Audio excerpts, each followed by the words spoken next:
The latest crime horror movie in 2025. The male landlord has a female guest. Not only did he steal the CCTV, he also designed his boyfriend to go to the police station. This woman is called Mare. She has a boyfriend who loves her very much, Nick. And Nick is going to propose to her recently.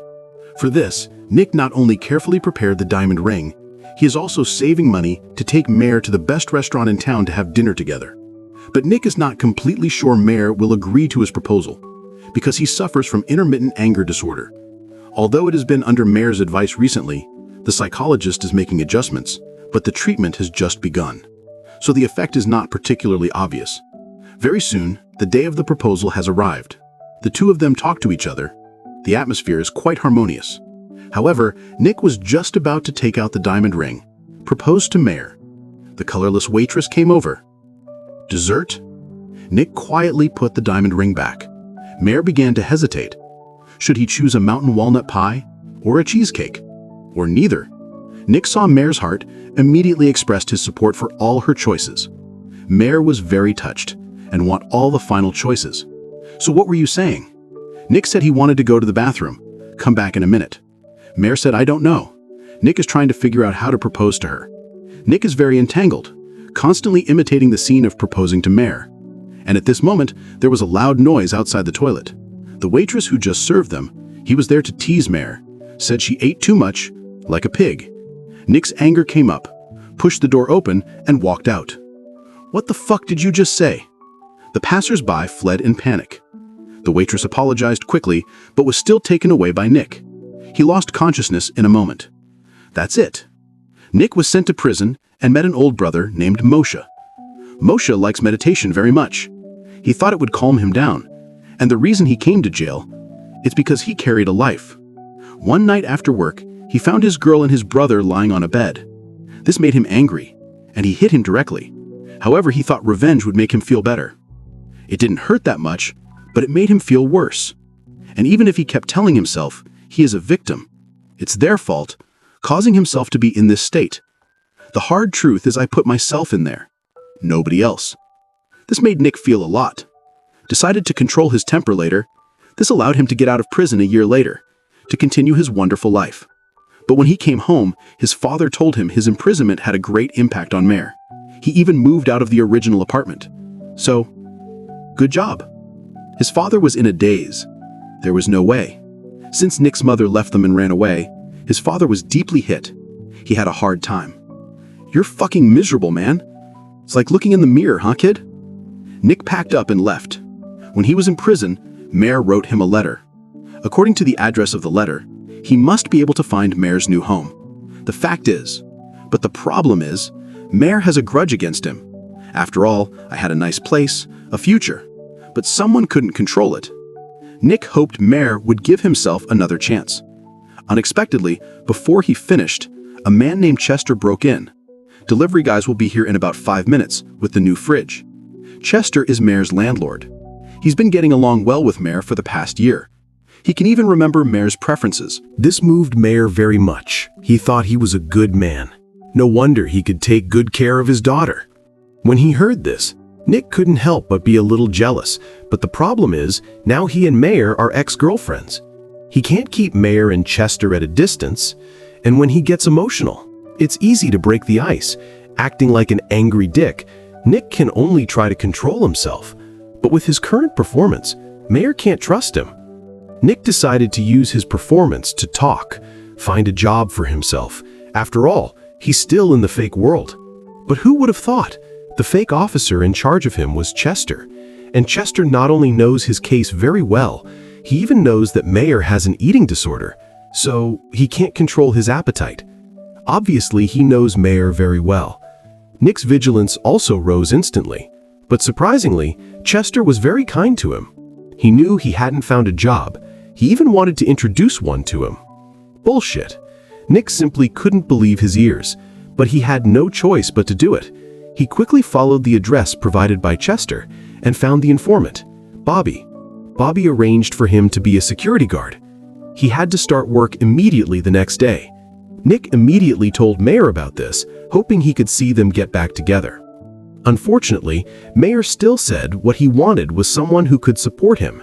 He wouldn't just get angry over a little thing and disappear by his side. Nick immediately assured himself that he would make a change.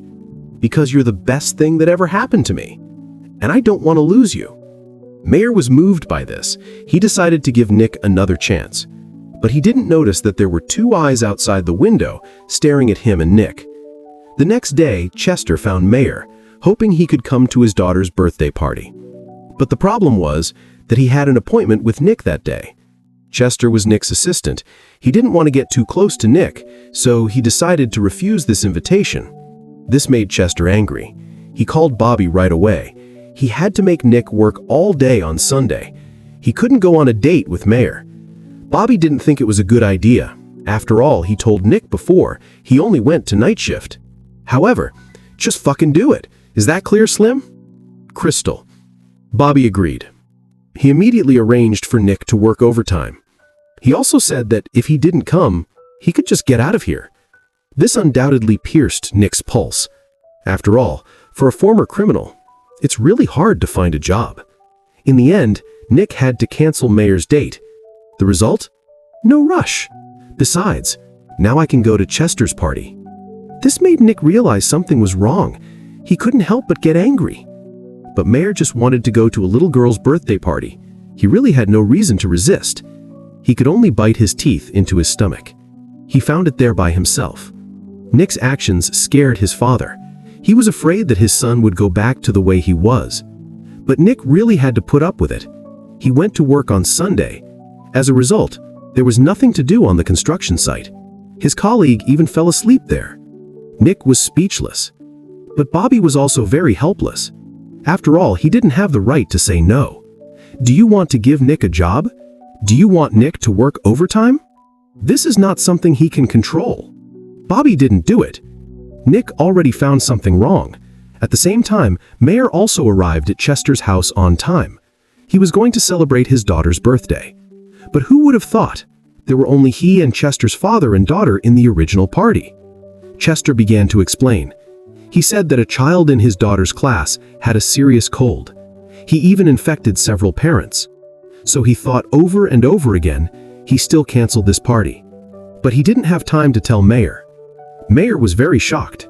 Clay was here. He couldn't just turn around and leave. He didn't know. At this time, Nick had decided to leave. He went to Chester's house to find out. Back to the main subject. Mayer soon found out Chester's daughter seemed to be very introverted. She didn't want to talk to her father. But this didn't stop Mayer from liking this little girl. After all, she always wanted a child, have a family of her own. In this way, Mayer and Chester had a good talk. And soon, Nick rushed over. He wanted to know why there were only Chester and his family. In the original birthday party, Mayer was not happy to hear this. He thought Nick was eating, suspecting himself. Chester saw it. He immediately stood up to fight. It's a pity. At this time, Mayer and Clay were already at the top. He didn't pay attention to him. And Chester knew that Mayer had a diet disorder. He even refused to pack food for Mayer. He packed a bunch of food for her. Obviously, he wanted to set a trap for Mayer. And as soon as he left, Chester sent his daughter away. It turns out he had nothing to do with this little girl named Josie. Josie's mother is a prostitute. She has to sleep with Chester, and she has to trade her drugs and body for money. A large part of the money is given to Chester. This person is really a bastard. But Mayer didn't know. At night, he couldn't sleep. All he could think of was the cake he packed. Finally, he ate himself to vomit.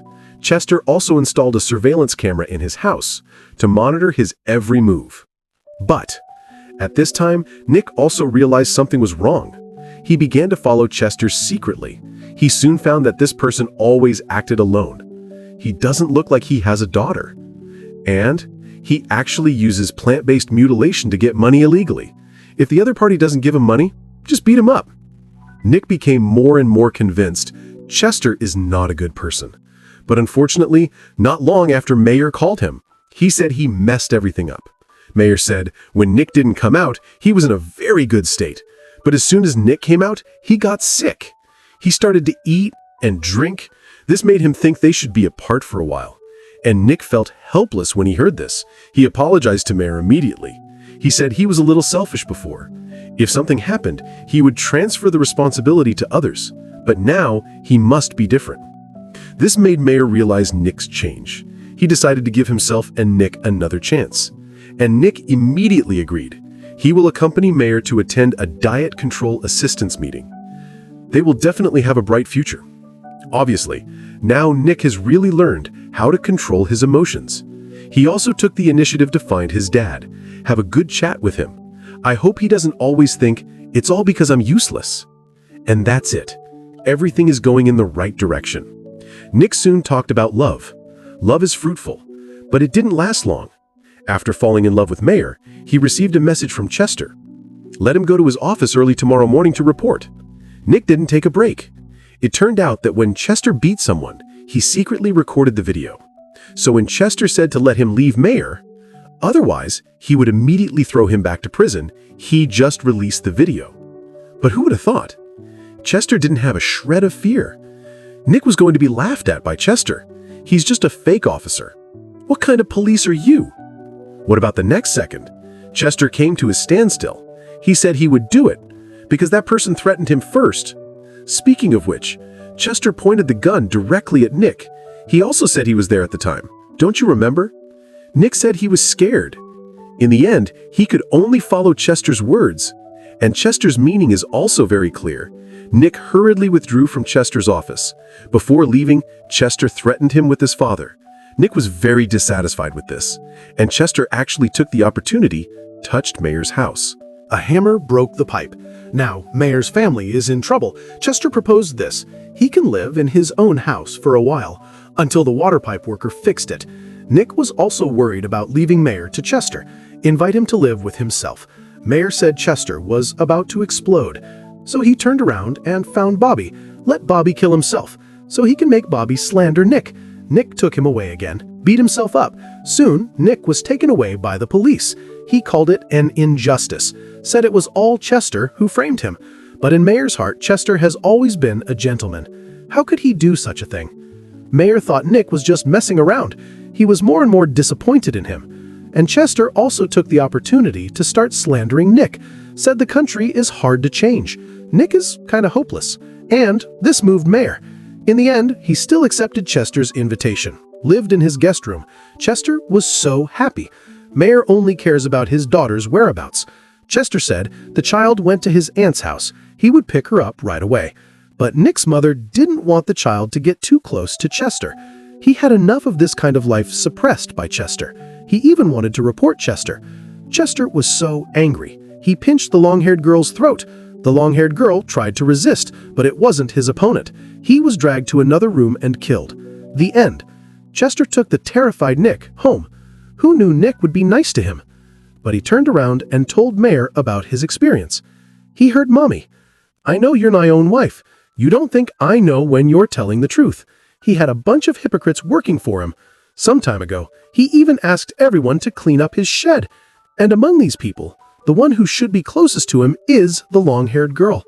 Nick immediately went to the long-haired girl's house, and at the same time, Mayer was tied up in the shed and couldn't move. And the soundproofing of the house is particularly good. No one would come to save him even if he cried out. On the other hand, the long-haired girl actually rented with 2 shadow men. The 2 of them came up alone. They even attacked Nick without a word. Fortunately, Nick reacted fiercely. He put them down with a pan. The end. Nick found the long-haired girl who had been dead for a long time in the bathroom. This shocked him very much. And at the same time, Chester took the initiative to call her. Nick asked Chester to give Mayer back to himself. Otherwise, he would immediately call the police and make a big deal of it. That's when Chester's pain hit. Hang up the phone without saying a word. He ran to the long-haired girl's house with a gun. It's a pity that Nick has already gone far. His father used to be a very good locksmith. Although he is old now, his hands are shaking. But help him. Lock is easy to break into Chester's house. Just like this, Nick quickly opened the big lock of the shed under the command of his father. He saw Mayer, who had been missing for a long time. Nick was full of ideas to take Mayer on the run. His father quickly took away the fake girl. He was ready to call the police. As a result, Nick's father just left. Chester rushed over. Nick didn't have time to release Mayer. He had to turn off the lights immediately. He was hiding in the dark and ready to attack Chester. In this round, Chester lost his gun. Nick hit him with a gun, but Chester is not ordinary. Nick fell to the ground. Chester strangled him. Fortunately, he has the protagonist's halo. In the end, Chester was still killed. Then Nick told everything to the police in charge. And because he did a good job this time, he didn't have to be restrained by the fake thing. That's great! Nick was so happy. He took Mayor and the fake girl, went to watch the game with his father. Unexpectedly, when he was queuing, his father was hit by a hat. The man said it was his father who blocked the road. Good guy. If this had happened before, Nick would have reported it long ago. But now he is extremely calm. He even stood up to help his father and the Hat brother solve the contradiction. This is because Mayor can't help but bite his tongue. And in the end, the four of them took the ticket together to watch the game. It's like a real family of four. Until the end of the film, keep breathing. This movie is about Nick. Because of the attack, he was sentenced to 1 year, ready to reunite with his lifelong love, Mayor. But he found that Mayor had a new admirer. People are just his fake view, and it's always been bad. And Nick not only fought evil, maintained justice, and in the process he reconciled with himself, grew up. All in all, the rhythm and theme of the whole film are pretty good, although it contains some logical loopholes, but it's not too bad. You can watch it when you're bored. Use it to kill time. All right, that's it for today. I'll see you next time.